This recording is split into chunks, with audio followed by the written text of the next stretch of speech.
ज्यासाठी तुम्ही हा सोहळा साजरा करता त्या गोष्टीचा उद्देश आपला निश्चितच सफल होत असतो। आणि खऱ्या अर्थाने मानाजी नगर या ठिकाणी होणारा हा भव्य दिव्य ज्ञानराज ग्रंथराज ज्ञानेश्वरी पारायण सोहळा यामधली ही प्रवचनाची सेवा आज तुमच्या सगळ्यांच्या संत सज्जनाच्या तुमच्या माता पित्यांच्या आणि भविष्यामध्ये ज्यांच्यावर आपली मदार आहे त्या सगळ्या बाल गोपाळांच्या समयमध्ये हे प्रवचन सेवा होत आहे। प्रवचन हे निमित्त आहे, तुमच्या माझ्यामध्ये संवाद होणे महत्वाचं आहे। संवाद शब्दामध्ये खूप मोठी ताकद आहे। स जर काढला तर वाद होतो आणि स जोडला तर संवाद होतो। सुसंवाद त्याला अनेक होतो, त्याला सु जर जोडला तर सुसंवाद होतो।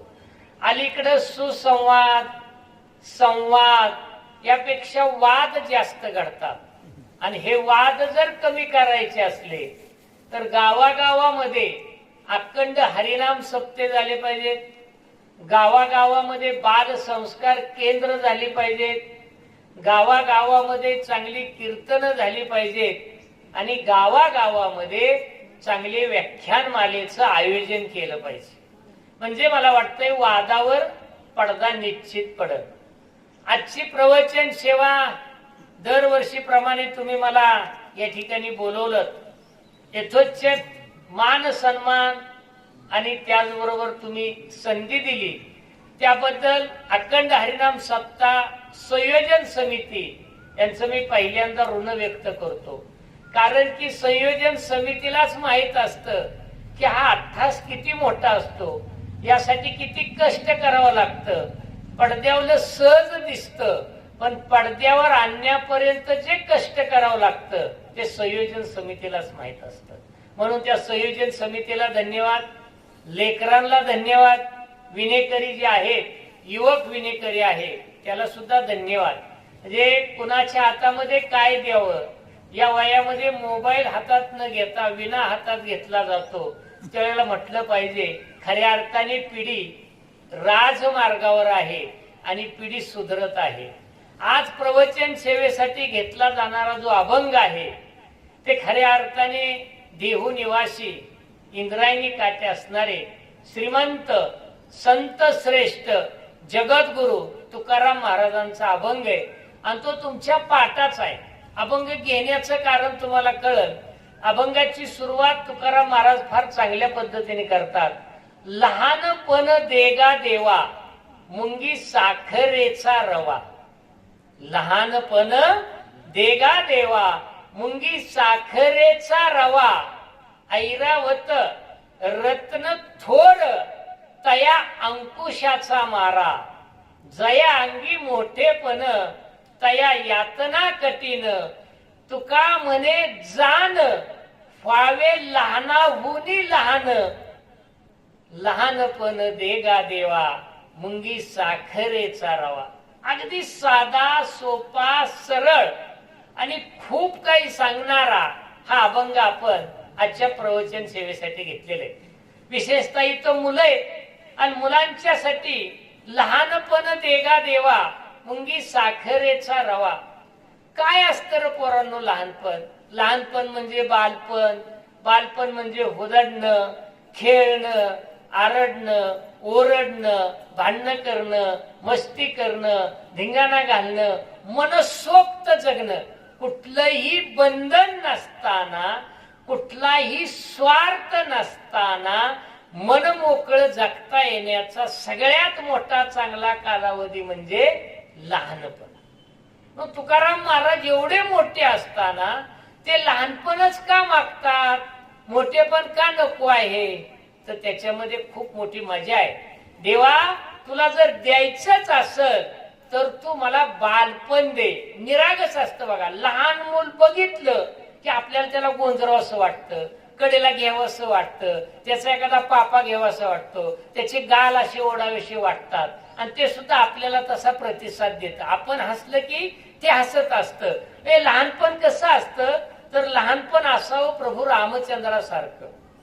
ज्या वेळेला प्रभू रामचंद्र रडत होते आणि त्या कौशल्या मातेला म्हणत होते की मला आई काय पाहिजे, चंद्र पाहिजे. आता बाल हट्ट खूप मोठा असतो. आता चंद्र मिळेल का नाही, पण आईने त्या प्रभू रामचंद्राचा बाल हट्ट पुरवला आणि आरसा आणला आणि आरशामध्ये प्रभू रामचंद्राला कशाचं प्रतिबिंब दावलं, चंद्राचं प्रतिबिंब दावलं. आणि ते लहान बाळ प्रभू रामचंद्र कशाशी खेळायला लागले, त्या चंद्राशी खेळायला लागले आणि ते खुदकन हसले. आणि आईला वाटलं मी माझ्या बाळाची समजूत काढली. अलीकडं बाळांची समजूत काढण्यासाठी बाळ खूप हुशार असतात, बाळ खूप ज्ञानी आहेत, बाळ खूप संस्कारी आहेत. कुठंतरी भाऊ आपण आई वडील म्हणून त्या लहानपणाला न्याय द्यायला कमी पडतो. काय मागणं असतं लहान मुलांचं, लहान मुलं काय मागतात. खूप चांगलं उदाहरण बघा. अकबराने सांगितलं की लहान बाळाला काय पाहिजे, तर बिरबल म्हणला लहान बाळाच्या तुम्ही नादाला लागू नका. का, अहो स्त्री हट्ट, राज हट्ट आणि बाल हट्ट हे किती जरी पुरवले तरी कमीच असतात. कस काय, तर ते अकबर म्हटला मला एक छानस सुंदर गोंडस बाळ आणून द्या आणि मी त्याला मागल ते देतो. बिरबल म्हटला त्या नादालाच लागू नका, काय मागल याचा नियम नाही. म्हणले एवढस लहान बाळ आणि मानाजी मध्ये काय मागल, अकबर म्हटले. बिरबल म्हणला मानाजीनगर मधली मुलं खूप हुशार आहेत, काय मागतील याचा नियम नाही. तरी पण महाराज म्हटले मला एक मुलगा आणून द्या. मग त्या बिरबलाने सांगितलं अकबर महाराज मी तुमच्याकडे एक मुलगा 5 वर्षाचा आणून देतो, पण माझी अट एकच आहे, त्यांनी मागल ते पुरवायचं. अकबर म्हणला मी राजा आहे, काय मागून मागून मागणार आहे, मागल ते पुरवल. बिरबल म्हणला माझी दुसरी अट आहे, अजिबात तुम्ही रागवायचं नाही. अरे म्हणजे शक्य आहे का, मी कसं रागवल, ती लहान मुलं मला किती आवडतं, मी तर त्याला गोंजारणार आहे, त्याला पाहिजे देणार आहे. 2 अटी लक्षात राहिले का. बिरबल म्हटला पहिली अट म्हणजे त्यांनी मागल ते द्यायचं आणि दुसरी अट काय, रागवायचं नाही. आणि सगळ्या राज दरबाराच्या देखता अकबराने त्या 2 अटी बिरबलाच्या मान्य केल्या. आणि अकबराची मागणी काय होती, फक्त लहान बाळाला भेटायचं. 5 वर्षाचं गोर गोमट देखणं, नाक्षार, उंच पुर, अगदी एकदम तुमच्या भाषेमध्ये चिकन पोरग कुठं आणलं, दरबारात आणलं. आईने बी त्याला पावडर लावली, गंध लावली, लिपस्टिक लावलं, तेल लावलं, भला मोठा इथं काय दिला, टिक्का दिला, परत हित टिक्का दिला, पायाला टिक्का दिला, काजळ घातलो. बाळ तर असं देखणं दिसायला लागलं. अकबराने लांबनं बघितल्यात अकबर हसला. आयला म्हणला काय बालपण आहे म्हटला. आणि पळत पळत ते पोरग कुठं आलं, राजाकडे आलं. आता राजाच्या सिंहासनावर बसण्याचा अधिकार कोणाचा असतो, राजाचाच असतो. आता हे किती वर्षाचं पोरग होतं, 5 वर्षाचं. हे पळत पळत गेलं आणि राजाच्या मांडीवर जाऊन बसले. सगळे चिडीचिप झाले, म्हटले आता काय खरं नाही गाड्या. म्हटली हे राजाच्या मांडीवर जाऊन बसले म्हणजे राजा काहीतरी म्हणे. पण बिरबलाने सांगितलं होतं रागवायचं नाही आणि मागील ते त्याला द्यायचं. ते पोरग जाऊन कुठं बसलं, अकबराच्या मांडीवर जाऊन बसलं. नुसतं बसलं नाही, ते इकडं तिकडं टकामका बघायला लागलं. आता ते अकबरच, तो राजाच इकडे तिकडे बघायला लागल्यानंतर अकबराने काय केलं, 2 टाळ्या वाजवल्या. कोण आहे रे तिकडं, 2 प्रधान आले. काय पाहिजे, या मुलाला काय पाहिजे ते द्या. ते मुलगा एकदा अकबराकडे बघायचं, त्या प्रधानाकडे बघायचं, प्रजेकडे बघायचं. प्रजेला वाटतंय आता पोरग काय मागतय, स्टिंग मागतय का पेप्सी मागतय का चिप्स मागतय का चॉकलेट मागतय. अहो अलीकडं पोरं 20 रुपयांनी बिघडावली लाल रंगाची एवढी बाटली माने महाराज भेटते आणि ते घराघरात पोरं पितात. स्टिंग पिऊन पोरं चिंग झाली. अकबराला वाटलं असलं काय मागतय का काय, पण अकबराला तसलं काय मागितलं नाही. पोरग काय मागतच नव्हतं. पोरग इकडं तिकडं बघायला लागलं आणि पोरग म्हटलं लाद लाद. 5 वर्षाचं पोरग आता काय स्पष्ट बोलतं का? ती बोर्ड बोलायला लागलं लाद लाद. बाकीची आपली आता राज दरबारात. राजाला राज म्हणाव का लाद लाद म्हणाव म्हणून तोंडाव हात देऊन काय लागली, हसायला लागली. हसायला लागल्यानंतर अकबराने भोवयात आणल्या. सगळी गप झाली आणि ते पोरग कसं म्हणताय लाद लाद. अकबर म्हटले काय लाद लाद? मला उत खायचाय. उत काय खायचंय? तुम्ही बघितलंय का? काय खायचंय म्हणजे काय? ऊस. पण ते पोरं काय म्हणायचं बबड्या, ऊत खायचाय ऊत. असा राग आलता त्या अकबराला. पण बिरबलाने आड घातली होती, रागवायचं नाही, चिडायचं नाही आणि मागेल तेवढं तर द्यायचं. आता मागून मागून पोराने काय मागितलं? ऊस मागितला. राजाने टाळी वाजवली. प्रधान आले, जा रे 86-032 2 लांबचे लांब ऊस आणा. आता काय कमी हो? ते प्रधानाशी गेली, ती अख्खीच मुळी आणली वाड्या सकाळ. मूर्खांनो तुम्हाला कळत नाही का? वाड छलून आणावं. त्या प्रधाननी वाड छल्लं आणि असे 15-16 डोळ्याचा लांब लचक 2 ऊस, लाल बुंद ऊस त्या राजांपाशी आणले आणि त्या बाळाच्या हातात एक ऊस दिला. त्या बाळाने घेतला आणि म्हटलं छान झालं, छान झालं. लाद्याने ऊस दिला, लाद्याने ऊस दिला. आता शिव्या देतय का काय बोलतय काय कळाना. पण एवढ्या मोठ्या राजाला बोलतोय म्हणल्यावर राजाची बी दाटखीळ बसायची वेळ आली. बिरबल म्हणला आता काय खरं नाही. पण बिरबल म्हणला महाराज म्हणले माझ्या लक्षात आहे, पोरांनी मागील तो हट्ट पुरवायचा आणि पोराचे काय करायचं नाही, रागवायचं नाही. ऊत आणला, ऊत आणला. राजाने ऊत आणला, ऊत आणला. ते पोरग राजाकडे बघून कसं म्हणताय, त्याचं तुकडं तुकडं कलता का?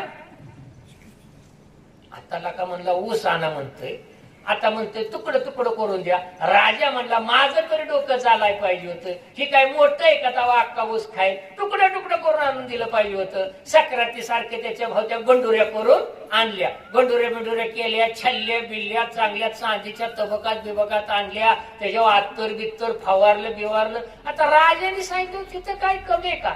ते असं गंडारे गंडारे करून आणले की त्यांनी एक गंडारी घेतली अशी टाकून दिली. आता ती पोरगच ना. आता टाकून दिल्यानंतर बाकीचे लोक बसले म्हणजे राजा काय म्हणतोय, दुसरी टाकून दिली, तिसरी तर त्यांनी फेकून राणीला हाणली. आता राजाच्या बायकोला टिपर हाणल्यावर काय अपराध घडला असेल? राजाने तेवढा सुद्धा श्वासला. राणीने नुसतं डोळं फिरवलं. राजाला माहित झाला आता सभा झाल्यावर परत सभा भरणार आहे दोघांमध्ये. पण आता पर्याय नाही म्हणला, सोसलं पाहिजे म्हटला. आणि मग त्याने ते तुकडा घेतला, तोंडात घातला. त्याला काय ती चावाना काय त्याला ती सोला यायना. तो कसा म्हटला लाद लाद, याचा लस काढा लस. तर राजा म्हटला याचा रस काढा. पण म्हणला मागल ती द्याय पाहिजेच होत. परत राजाने त्या प्रधानांना बोलावलं. हे म्हटला याचा लस काढून आणा, रस. त्या टिपऱ्याचा काय काढून आणला? रस काढून आणला. रस काढून आणल्यावर ते पोरग नुसतं गाला सगळंच बघायचं, इकडं नाही तिकडं नाही, गाला सगळंच बघायचं. आणि हो आम्ही नाही पिणार, जा. राजा म्हणला का नाही पिणार? आम्ही नाही पिणार, जा. का नाही पिणार? म्हटले मला लस नको, मला उच पाहिजे. तर राजा म्हटला ती परत टिपरी आणली. आता टिपरी आणल्यानंतर तो परत पोरग काय म्हणायला लागलं, ते टिपऱ्याकडे बघायला लागलं, इकडे तिकडे करायला लागलं. म्हटला लाद लाद, याच टिपल्याचा मला सरळ सरळ अखंड ऊस पाहिजे.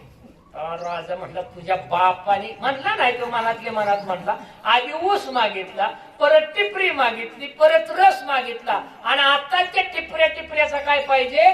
सरळ ऊस पाहिजे. राजा म्हटला असं होत नाही. ओ मग लागलं रडायला, लागलं पडायला, लागलं गोळायला. आता ते सगळं रडायला लागलं म्हणजे आता ह्याचा आठच. हे म्हणले या तुकड्या तुकड्याचा ऊस करून आणा. सगळे म्हणले राजा या तुकड्या तुकड्याचा काय ऊस होणार नाही, तुमचं तुम्ही बघा निस्तारा कसं निस्तारायचं ते. लहानपण देगा देवा, मुंगी साखरेचा रवा. मी तुम्हाला मूळ मुद्द्याकडे आणणार आहे पोरांनो.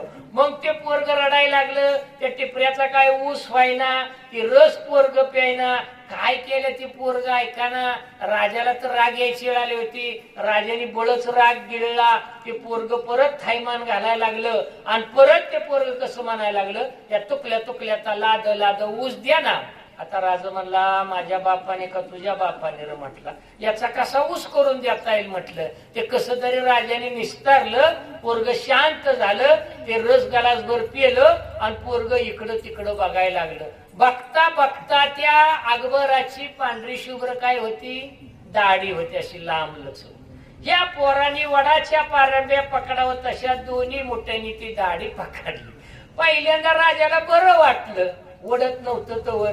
ती लुसलुशीत दाढी अशी धरल्यानंतर अजय पोराच्या मनात जे काय आलं ती त्यांनी जशी खसकन दाढी ओढली तर राजाच्या डोळ्यातनं पाणीच आलं. आणि ते कसं पोरग म्हणते, लाद लाद तुम्ही उभं राहा, मी वडाच्या झाडाला जसं झोकं घेतात ना तसं तुमच्या दाढीला झोकं घेतो. राजाने पोरग उचलला असंच फेकून दिलं. ते बिरबलाने झेललं आणि बिरबल म्हटला, राजाने तुम्हाला सांगितलं होतं जगात सगळ्यात अवघड अट्टास कुठलाय, हट्ट पुरवणं, बाल हट्ट. बाल हट्ट पुरवायचा नाही, कारण की बालकाचं रूप म्हणजे भगवंताचं रूप असतं. म्हणून तुकाराम महाराज म्हटले, लहानपण देगा देवा, मन मोकळं असतं, खोटेपणा येत नाही, निस्वार्थीपणा. साधी पुराणी गोष्ट आहे, तुमच्या घरामध्ये जर कोथिंबीर असली आणि तुमची शेजारची काकू मागाय आली की तुम्ही काय म्हणता, काकू हाय कोथिंबीर. तुम्ही म्हणता का नाही? आय काय म्हणते, ऐकायला ऐकायचं आहे, खरं खरं बोला, आय काय म्हणते, बोला ना. हो का, जेणेकरी म्हटली आमची आई नाही म्हणते, खरं बोललं, त्यांच्यासाठी टाळ्या वाजवा. अशी पोरं पाहिजे. तो नाही म्हणते, मग खरं कोण बोललं, तुम्ही. कधी बोलला खरं, केवढं होता तुम्ही, लहान होता. म्हणजे खरं कधी बोललं जातं, मग मोठं व्हायचंय का. मी काय सांगतो कळतंय का, बरोबर आहे ना. तुमच्याकडे एखादी वस्तू मागाय आली तर तुम्ही काय म्हणता, घेऊन जावा ना. तळवट पाहिजे ना, घेऊन जा. खुर्च्या पाहिजे ना, घेऊन जा. गादी पाहिजे, घेऊन जा. ज्ञानेश्वरी पाहिजे, घेऊन जा. भांड पाहिजे, घेऊन जा. पोरं घेऊन जा म्हणतात, पण आई घेऊन जा म्हणत नाही. म्हणून खरेपणाचं दुसरं रूप म्हणजे बालपण असतं. भगवंताचं एक निश्चिम रूप म्हणजे बालपण असतं. आणि ज्याच्यामध्ये लवलेसही कशाचा नसतो. कुणाच्या घरी गेलं तरी तुम्हाला जेव्हा म्हणावं लागतं का, तुमचा मित्र बसला की तुम्ही लगेच बसता आणि येईल दिवाळीला खाऊन मोकळं होता का नाही, असं काय असतं का तिथं. बरं तुम्हाला कशाची भीती आहे का, कशात काय घातलंय का, कोणी काय दिलंय का, तुम्हाला कशाचीच भीती नाही. वर्ण उडी मार मारले तरी तुम्ही वर्ण उडी मारता, धपक्यान पाण्यात उडी मार म्हणले तर उडी मारता. काही करायची त्याला भीती वाटत नाही. पण मनामध्ये एक निरक्षकता असते, मनामध्ये एक उर्मी असते आणि मनामध्ये एक चांगले करण्याची चेतना असते. त्याला लहानपण म्हणतात. म्हणून तुकाराम महाराज म्हणतात, ज्याच्यामध्ये अंशभर सुद्धा खोटेपणा नसतो आणि पूर्ण 100% खरापणा असतो. म्हणून तुकाराम महाराज म्हणतात, लहानपण देगा देवा, मुंगी साखरेचा रवा. आता इथं दुसरा प्राणी का नाही निवडला हो, मुंगीच का निवडली, कारण की मुंगीकडे कुणाचं लक्ष जात नाही. एक तर ती एवढीशी असते, एक तर तिचं वजन करायचं म्हटलं तर तराजूचं वजन व्यवस्थित पाहिजे तर तिचं वजन नीटनीटकं होईल, नाही तर वाऱ्याने सुद्धा काय होईल, खलाटी महाराज तिचं वजन बिघडून जाईल. म्हणून मुंगी का निवडली, तर मुंगीकडे पोरांनो एक सगळ्यात मोठी बुद्धिमत्ता असते. आज घरी गेल्यावर प्रयोग करा. तुकाराम महाराजांनी उगेच मुंगीला निवडलं नाही. तुम्ही घरी गेल्यावर तुमच्या डबे बघा, त्या डब्यावर लिहिलेलं असतं, आईन लिहिलेलं असतं, कुरडया, पापड, सांडग, तांदूळ, साखर, गूळ, मैदा, गव्हाचं पीठ, ज्वारीचं पीठ, बिस्किट डब्यावर लिहिले का नाही, तुमच्या शेवया, पापड लिहिले का नाही डब्यावर. आज घरी गेल्यानंतर एका डब्याचा प्रयोग तेवढा उलटा करायचा. ज्या डब्यावर साखर लिहिली त्या डब्यात तांदूळ भरायचं आणि ज्या डब्यावर तांदूळ लिहिले त्या डब्यात साखर भरायची. दोघाची काय लावायची, टोपणं लावायची, सकाळ बघायचं काय होतंय ते. आज घरी गेल्यावर करा. तुकाराम महाराजांनी मुंगीच का निवडली, तर मुलांनो तुम्ही साखरेच्या डब्यात तांदूळ भरा, अगर तांदळाच्या डब्यात साखर भरा. कुठल्याही शाळेत न जाणारी, कुठल्याही विद्यापीठात न जाणारी, पण भगवंताने जन्मता तिला बुद्धिमत्ता दिलेली आहे, अशी मुंगी बरोबर कुठल्या डब्याला लागल. आणि लिहिलंय काय त्याच्यावर, लिहिलंय काय, तांदूळ, पण डब्याला कुठल्या लागणार? साखरेच्या लागणार. ही बुद्धिमत्ता ज्याच्याकडे असते ती लहानातली लहान जरी असली तरी ती सर्वश्रेष्ठ असते, म्हणून ती मुंगी आहे. तुमच्या लक्षात आली? मुंगी उडाली आकाशी, तिने गिळले सूर्याशी. मुंगीचं मूर्तिमंत उदाहरण तुम्हाला कुठतरी ऐकलेलं असं. आपली मुंगी म्हणजे मुक्ताई आहे. मुंगी म्हणजे कोण आहे? मुक्ताई आहे. म्हणजे आपण सगळ्यातून मुक्त असतो, कुठेही अडकलेला नसतो. अशी एकमेव जागा म्हणजे लहानपण. दुसरी गोष्ट म्हणजे मुंगी. पण मुंगीला जागा किती लागते दडायला? पण मुंगी तुम्हाला तुमची जागा दाखवून देते का नाही? तुम्ही रस्त्याने तान तान तान तान तान चाललाय आणि 5-50 मुंग्यांनी रापराप रस्त्याने इकडल्या रस्त्याने तिकडल्या रस्त्यावर रस्ता ओंडत चालल्यात आणि सहज तुमचा पाय जर त्या मुंग्यावर पडला तर मुंग्या 2-4 चिराडल्या जातात. राहिलेल्या मुंग्या काय करतात? हळू थोड्याशा वर येतात आणि घोट्या शेजारी प्रेमाने चावा घेतात आणि सांगतात, का ग दिदी माझ्यावर तू पाय दिला. मग न दिसणाऱ्या मुंगीने जर डंक मारला तर तळपायच्या मस्तकाला जाते. बरं, मुंगीची ताकद किती? काहीच ताकद नाही. तिचं वजन कितीतरी शुल्लक आहे. पण मुंगी जर हत्तीच्या कानात शिरली तर बलाढ्य हत्ती सुद्धा जमीनदोस्त होतो. एवढी ताकद कुणाच्यात आहे? मुंगीत. म्हणून राहावं कुणासारखं? मुंगीसारखं. वागावं कुणासारखं? मुंगीसारखं. धर्म कसा असावा? मुंगीचा. मुंगीला फसवता येत नाही, मुंगी फसत नाही. आणि पोरानं दुसरा मुंगीचा नेम, अख्ख्या उन्हाळ्यामध्ये मुंगी अभ्यास करते. कशाचा? तिच्या त्या वारुळामध्ये तिच्या वजनापेक्षा जास्त क्षमतेची डाळ आणि तांदूळ ती घेऊन जाते आणि पावसाळ्यातला साठा करून ठेवते. म्हणजे पुढे जे काय करायचंय ते आत्ताच करण्याची दीक्षा देणारी कोण असते? मुंगी असते. मग तुम्ही 5वीत असलं तर तुमच्या डोक्यात गणित कितवीतलं पाहिजे? 6वीचं पाहिजे. 7वीत असलं तर गणित कितवीचं पाहिजे? तुमच्या 8वीचं पाहिजे. परवा दिवशी बारामतीमध्ये एक मुलगा आलता. कुणाला माहितीये त्या मुलाचं नाव? काय झाला होता तो मुलगा? हा, बरोबर आहे, IPS अधिकारी झाला होता. त्याचं नाव काय?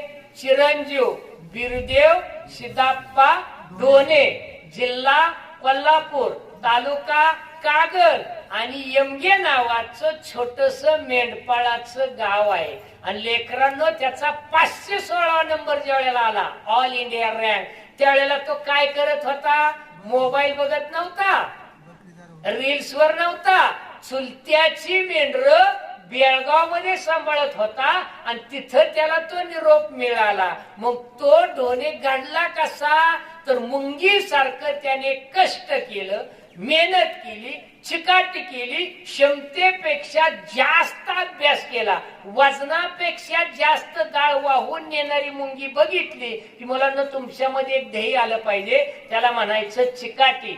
कोंडाणा घेताना तानाजीला प्रश्न पडला, मावळे वर जातील कसे? म्हणून यशवंती नावाची एक घोरपड घेतली आणि घोरपड त्या कपाळीला चिकाटली. मुलांना तुमच्यामध्ये एक चिकटपणा, एक चिवाटपणा, एक धैर्य, एक जिद्द मुंगी सारखी घोरपडी सारखी पाहिजे. कोंडानच काय, तुम्ही दिल्लीवर सुद्धा राज्य करचाल एवढी तुमच्यात ताकद आहे. म्हणून तुकाराम महाराज म्हणतात, मुंगी साखरेचा रवा. मुंगी स्वतः कुणाहून चावत नाही, मुंगी कुणाची दुश्मन नाही. आणि मुंगीला माहित आहे का, मुंगीच्या पायात जर चाळ बांधलं तर त्या चाळाचा सुद्धा आवाज आला पाहिजे. इतकी शांतता जिथं असते तिथं भगवंत असतो.